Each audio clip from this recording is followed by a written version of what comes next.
Imagine opening your front door, still in your pajamas, coffee in hand, and coming face to face with two grumpy-looking guys, like those goons from B-grade movies who clearly haven't showered in a week.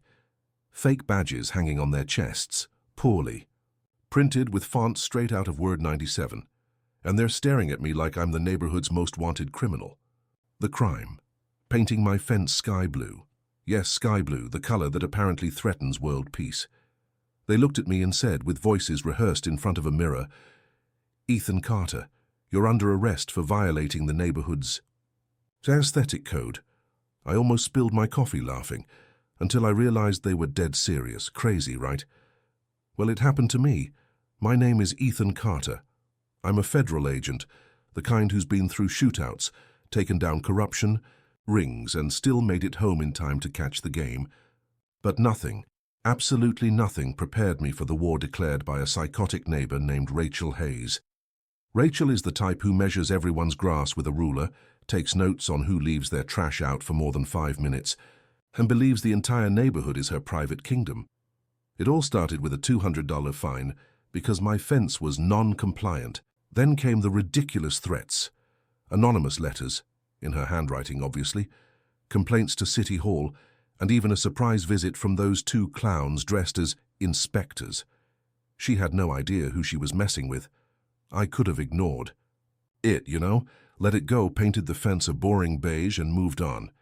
But then I thought, you want to play, Rachel? Fine, let's play for real. Want to know how I flipped the script, put her in her place, and made the whole neighborhood laugh at her? Stick around. This story's got more twists than a thriller, and you might just end up cheering when I spray paint a message on her front door. It all began on an ordinary morning in Pinewood Heights, one of those suburban neighborhoods outside Seattle where the houses look like they belong in a butter commercial. Flawless lawns, shiny SUVs in every driveway, and a silence so perfect it makes you forget the real world exists. I had just moved in, escaping the chaos of the city. My house, simple but it worked. A roof that didn't leak, a tiny yard I had no plans of turning into the Amazon, and a porch where I could drink a beer without anyone bothering me. Perfect for a guy like me, Ethan Carter, federal agent who spends more time chasing criminals than watering plants. But I barely had time to hang up my coat when the nightmare began. It was a Tuesday. The sun had barely risen, and I was digging through the mailbox to see if my car magazine subscription had arrived. That's when I got hit with the first blow, a fancy letter, beige envelope with expensive perfume, and a golden stamp that read, "Pinewood Heights Residential Committee." I opened it, thinking it was some realtor trying to sell me land on the moon, but nope. The letter, written in flowery script like an invitation to a royal ball, read, "Dear Mr. Carter, welcome to our community. Your property is now part of the Pinewood Heights Homeowners Association. Please pay the initial fee of $300 and strictly adhere to our community guidelines." Guidelines. Fee. I laughed so loud the mailman walking by gave me a weird look. Homeowners Association? I hadn't signed anything. That letter went straight into the trash, right next to the pizza flyers and expired car wash coupons. Then I met the beast in person, Rachel Hayes, the self-proclaimed queen of the Pinewood Heights Residential Committee, a middle-aged woman who looked like she stepped straight out of a luxury catalog for suburban moms. Perfect blonde hair, pastel cashmere sweater, and a smile so fake you could hear her teeth grinding from the effort. But the eyes? That's where the real danger was. She looked at you like she had built-in X-ray vision, scanning your soul and already deciding where to stick the knife. I knew she was trouble the second I saw her.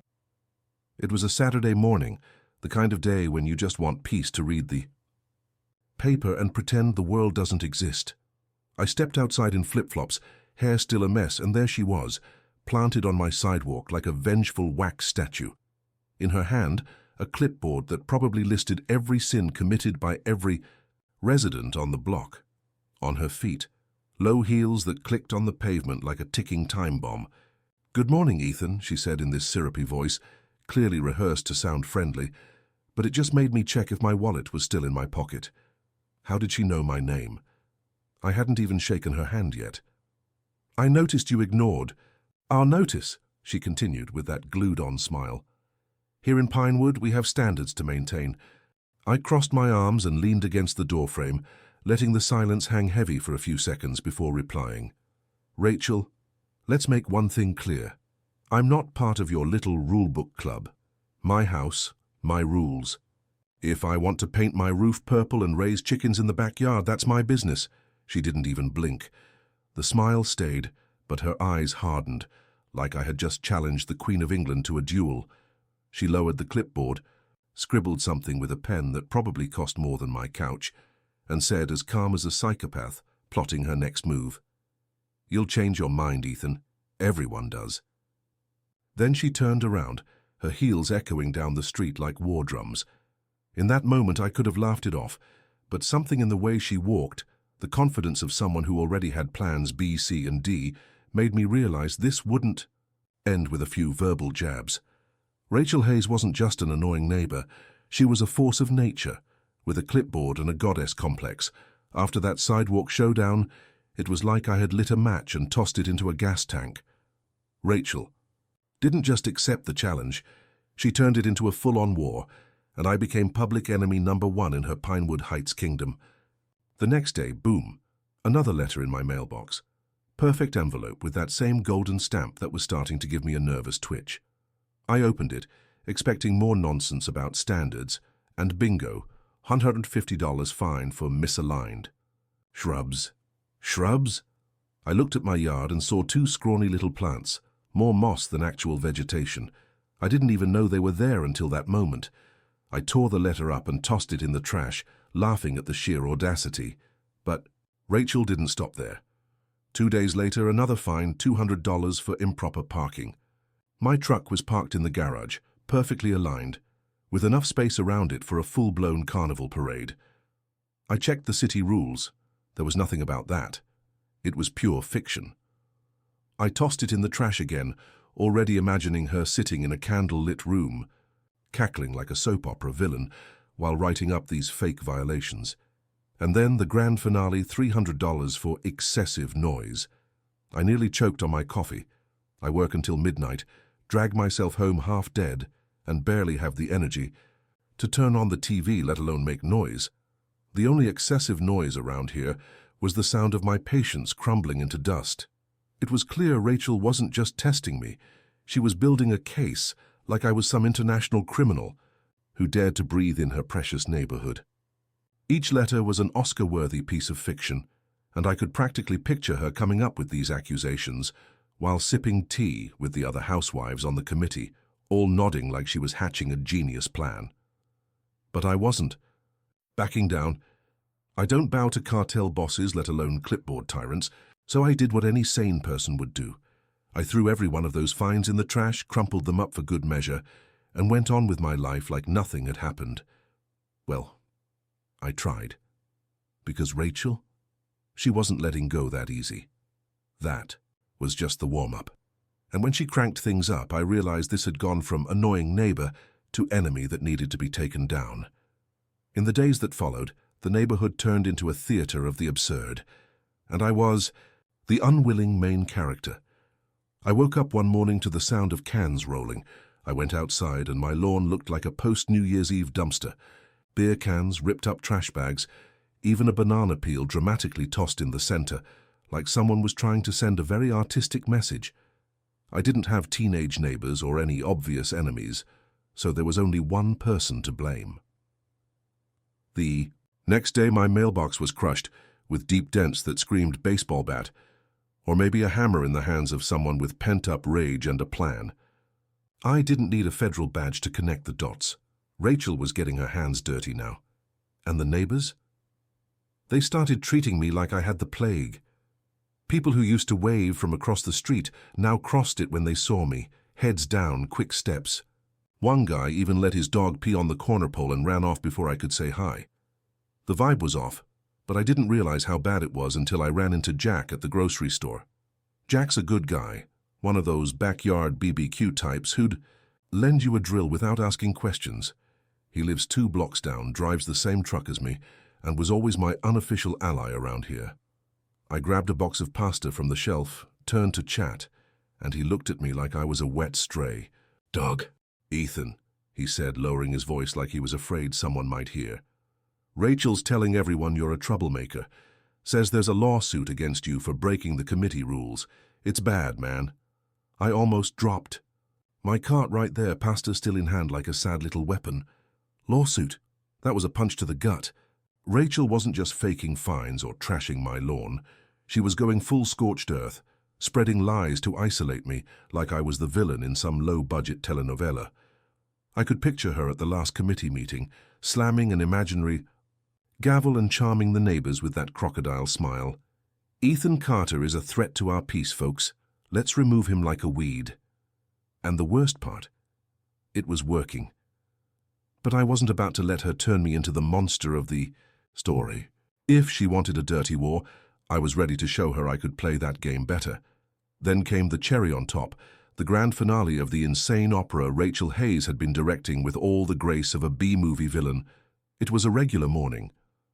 I was just trying to enjoy my black coffee, the one peaceful moment I had left in that circus, when I opened the mailbox and saw yet another beige envelope, now officially the uniform of this nightmare. This time the header read, "Pinewood, Heights Department of Compliance." I opened it, bracing for another ridiculous fine for I don't know breathing out of sync, but what I read made the coffee freeze in my throat. It was an official letter, written in bold caps like it was some royal decree, informing me that I, Ethan Carter, had an active arrest warrant for disregard of community standards. That's right, arrest. And guess who signed it at the bottom, with a handwriting so full of swirls it practically screamed arrogance? Rachel Hayes, Committee, President and apparently now Judge, Jury and Executioner of Pinewood Heights. I laughed so hard I almost choked, coffee threatening to shoot out of my nose. An arrest warrant for breaking the rules of a neighborhood club I wasn't even part of. That thing wasn't from any court. No official seal, no case number, nothing. It was such a blatant fake I could practically picture her printing it at home, laughing to herself while slapping on some phony sticker to make it look serious. A pathetic attempt to scare me, to make me drop to my knees and beg forgiveness from the queen of the suburbs. But as I tore the paper up and tossed the pieces in the trash, something clicked in my head. If Rachel was going so far as to fabricate a warrant, what else was she hiding behind that toothpaste commercial smile? What kind of madness or secret made her think she could intimidate me like that and get away with it? That's when the federal agent in me woke up. I dealt with drug lords who lied better than this, and none of them ever made me flinch. Rachel wanted to play this power game? Fine. But I'd play it by my own rules. I decided to investigate, not just to defend myself, but to find out what was really behind her personal crusade. As a federal agent, I've sifted through mountains of paperwork and stuck my nose in holes that would make a sewer rat run. So when I decided to turn the tables on Rachel Hayes, it wasn't just the hunch of an annoyed neighbor. It was instinct. I started with the basics, city records. I grabbed my laptop, a beer to keep my sanity, and dove into Seattle's public archives. And what did I find? Pinewood Heights wasn't even a legally registered subdivision. No official deed, no recognized association, nothing. That so-called Pinewood Heights Residential Committee, Rachel waved around like a queen's scepter, was just a wannabe neighbors club. A clique of bored folks with too much ego and not enough legal power. They didn't have the authority to fine a dog for barking off-key, let alone threaten me with jail time. That was already a win. But I knew there was more filth under that perfectly vacuumed rug. So I dug deeper. I opened my browser, dove into the dark corners of the internet and local social media groups. You know, the kind where people rant about everything from lawnmower noise to milk prices. I typed in Pinewood Heights and Rachel Hayes, and what came up made my eyes widen. A flood of stories, fake fines showing up out of nowhere, threats in gold-lettered envelopes, neighbors intimidated by official notices that weren't worth the paper they were printed on. One guy swore he got fined $500 for painting his garage an unauthorized color. A woman said she was pressured to pay late fees of $1,000 to avoid a lawsuit. Worst of all, some poor folks who couldn't take the pressure ended up selling their homes for peanuts just to escape the debts this committee made up. One even wrote, I lost my house because of that woman. She's a high-heeled nightmare. I paused, set my beer on the table and let it sink in. Rachel wasn't just harassing me with fake fines and badge-wearing cronies. She was running a full-blown extortion racket on a neighborhood scale, a suburban mafia dressed up as a homeowners committee. The letters, the threats, the petty vandalism. It was all part of a game to scare people, squeeze money out of them, and, if possible, drive them out of Pinewood Heights. Why, I didn't know yet, but one thing was clear: this time she picked the wrong target.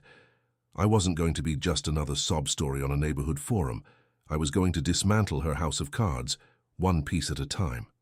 I could have called in my contacts at the department right then and there, ended the whole thing with a quick phone call and a warrant before lunchtime. But where's the fun in that? No, I wanted to see how far Rachel would stretch that rope before she hung herself with it. She thought she was in control, with her veiled threats and that smug superiority I could smell a mile away. So I decided to play her game, only better. I grabbed one of her letters, the one with the crooked stamp and the snobbiest tone, and wrote a reply, putting on my best poker face. My hands were nearly shaking from trying not to laugh. Rachel, I'm concerned. I really want to resolve this. Can we schedule a hearing? Let me know the steps. It was obvious bait, but there's no way she'd resist the chance to see me beg. 2 days later, the email landed like a trophy I hadn't even broken a sweat for. Official hearing of the Pinewood Heights Committee. Friday, 3 p.m., Community Center. That's it. Not a single mention of court, judge, or anything remotely legal. The Pinewood Heights Committee. Seriously. I could practically see her typing it with that smug little grin, thinking she had me trapped. Little did she know that the community center, that old building that smelled like burnt coffee and desperation, was the perfect stage for me to flip the script. A golden opportunity to expose her, and I was already counting down the minutes until I saw her face when the whole charade fell apart. Friday arrived like a gift with a bow on top. I showed up at the community center right on time, wearing my best "I'm totally not here to destroy you" face. The rented room was a spectacle in itself. Plywood walls stained with damp patches, a long wobbly table that creaked just by existing, and a few folding chairs that screamed back pain the moment you looked at them. Rachel was already there, perched in the middle of it all like she owned the universe, chin high, eyes gleaming with that "I've already won" look. Beside her, 2 awkward henchmen, one in a wrinkled shirt that hadn't seen an iron since last Christmas, the other glued to his phone like it was a shield. She introduced them as counselors, but I already nicknamed them Goofball 1 and Goofball 2 in my head.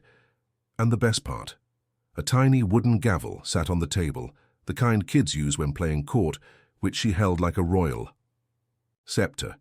It was almost comedic. She kicked off her little performance with a tone that landed somewhere between angry schoolteacher and soap opera villain. "Ethan, you have repeatedly violated our rules. Outstanding fines, insubordination, disrespect. Toward the Pinewood Heights Committee. We're here to settle this once and for all." I let her talk, pretending to pay attention while mentally noting every word, every dramatic gesture. She tapped the toy gavel gently on the table with each sentence, like that added weight to the nonsense pouring out of her mouth. She was so lost in her own little drama, so sure of herself that she didn't even notice I already had the ace up my sleeve. Actually, the whole deck. At the peak of her speech, just as she started listing proof that sounded more like something from a fever dream, I casually raised my hand like someone asking for the check at a bar. "Rachel, just a quick question. Where are those cops you said were coming to arrest me?" The air turned thick in an instant. She blinked rapidly, her mouth opening and closing before she managed a choked out, They're on their way, like..." She'd just swallowed the tiny judge's gavel. I smiled. That slow, knowing smile you save for the moment you realize the other person is totally screwed. Great. Then let's wait. I'm not in a hurry. Silence. The kind so heavy you could slice it with a butter knife. Henchman number 1 looked over at henchman number 2, who dropped his phone onto his lap like it had electrocuted him. Rachel fumbled with the papers in front of her, trying to play it cool, but her trembling hands gave away the bluff. That's when the doors flew open with a bang, not the shy creak of rusty hinges. but a full-on bang that made everyone jump. They weren't the make-believe cops she probably messaged on WhatsApp. These were the real deal, FBI agents storming, in like stars from an action movie, badges gleaming on their belts, warrants in hand, and an energy that sucked all the air out of the room. The lead agent, a tall guy who looked like he hadn't smiled since 1998, pointed straight at her and said loud and clear, "Rachel Hayes, you are under arrest for fraud, extortion, and document forgery. Stand up, now." Her face turned printer paper white, eyes wide like she'd seen a ghost, or in her case, the end of the line. Henchman number 1 dropped his phone to the floor. Henchman number 2 sank so deep into his chair, he looked like he was trying to merge with the upholstery. Me. I just crossed my arms and enjoyed the show, already thinking how that little wooden gavel would make a great souvenir. Of course she didn't. Give up easily. As the agents approached, handcuffs glinting like a final warning, Rachel launched into a rehearsed monologue. "This is a mistake. I'm the victim here. You have no idea what I've done to protect this community." Her voice shot up 3 octaves, almost a shriek, but the agents didn't even flinch. They'd clearly seen this kind of performance before. One of them, a guy with a patchy beard and the bored look of someone who's heard it all, simply replied, "Hands behind your back, please." Dry as a slap. Her goons were their own comedy show. Henchman number 1 leapt from his seat and tried to make a run for the back door, but tripped over a stack of cardboard boxes and face-planted with a yelp like a dog getting its tail stepped on. Henchman number 2, meanwhile, shrank so far into his chair he looked ready to be abducted by ceiling spirits, eyes wide, staring up, praying for a miracle. Me. I just leaned against the wall, arms folded, letting the chaos unfold. When Rachel shot me a desperate look like I might toss her a lifeline, I couldn't help myself. "Rachel," I said, voice calm, "as ever, did you really think you could make up laws, set up a fake court, and have your little hired buddies arrest me? I'm a federal agent, sweetheart. You messed with the wrong guy." She opened her mouth to protest, but the sound of handcuffs clicking around her wrists shut her right up. As the agents dragged her away, she kept shouting about injustice and conspiracies, her voice echoing down the hallway like the final whimper of a B-movie villain. It was almost poetic, almost, because I had to bite my cheek to keep from laughing out loud. After that day, Rachel's house of cards collapsed faster than you could say perjury. The investigation that followed was like flipping on the lights in a roach nest. She and her so-called Pinewood Heights Committee had extorted thousands of dollars from innocent residents, many of them elderly or struggling families. The scheme was a masterpiece of half-baked crime.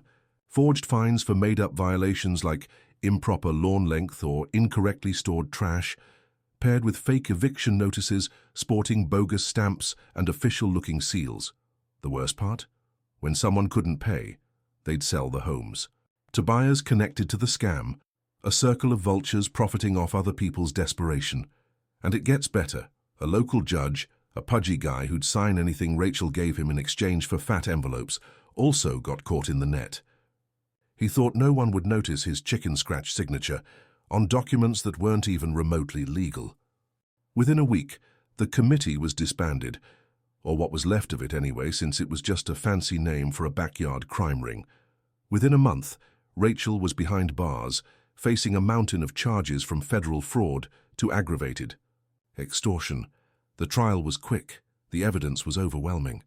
Her lawyer barely got a word in. I heard she still sends letters from prison, swearing revenge against the corrupt traitors who betrayed her. I guess some people never learn. As for me, I kept that little wooden gavel as a trophy, a reminder that sometimes the best way to win is to let the other person dig their own hole. Today, Pinewood Heights is finally breathing easy, like someone opened the windows after years of stale air. The dust has settled, and the neighborhood is just a place where people mow their lawns without fear of a bogus fine. The neighbors Rachel used to terrorize with fake eviction threats and phony paperwork are starting to rebuild. Some even got their money back after her assets were seized. Not all of it, of course, but enough to buy a little peace. Others, the savvier ones, filed civil lawsuits to squeeze every last cent she took, plus interest and an apology they'll never get. I still pass some of them on the street. Their wave isn't just politeness anymore, it carries a quiet kind of gratitude. As for me, I went back to my routine without any major drama. No more stupid fines showing up at my door. No more letters with fake stamps clogging up my mailbox. The silence is a victory I savor every single day. And there's a cherry on top. Every time I pass by Rachel's house, now an empty shell with a faded, crooked "for sale" sign swinging in the wind like it's begging for help, I smile. Not just because she lost everything, but because I remember how she thought she could boss me around, boss everyone around with that ridiculous little gavel and a bunch of clumsy henchmen. She built the stage, rehearsed her queen act, but in the end the real law showed up, no warning, no applause, and reminded her who's really in charge. Sometimes, when the sun's setting and the neighborhood gets quiet, I look at that abandoned house and think about how much she must hate knowing I'm still here living my life while she's counting days behind bars. It's a petty thought, I know, but it makes me laugh. Pinewood Heights might not be perfect, but at least now it's ours again. No fake committees, no make-believe rulers.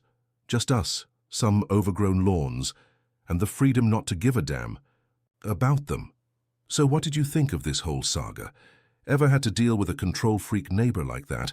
The kind who thinks they run the whole block just because they've got a clipboard and an inflated ego? Tell me in the comments, and I want to hear your war stories. Also, let me know where you're watching from, and seriously, what was the craziest part for you? The little wooden gavel, the bumbling henchman, or Rachel yelling "injustice" as the cuffs clicked shut? I'm betting on henchman number one's epic fall, but you decide. If you like this wild ride, don't forget to drop a like to give me a boost, hit that subscribe button to stay in the loop, and turn on the bell, because trust me, you don't want to miss what's coming next. Until then, stay sharp, yeah? Not everyone who knocks on your door with a smile is who they claim to be. Might just be a nut with a fake committee and a terrible plan. Catch you in the next one, and watch out for those made-up fines out there.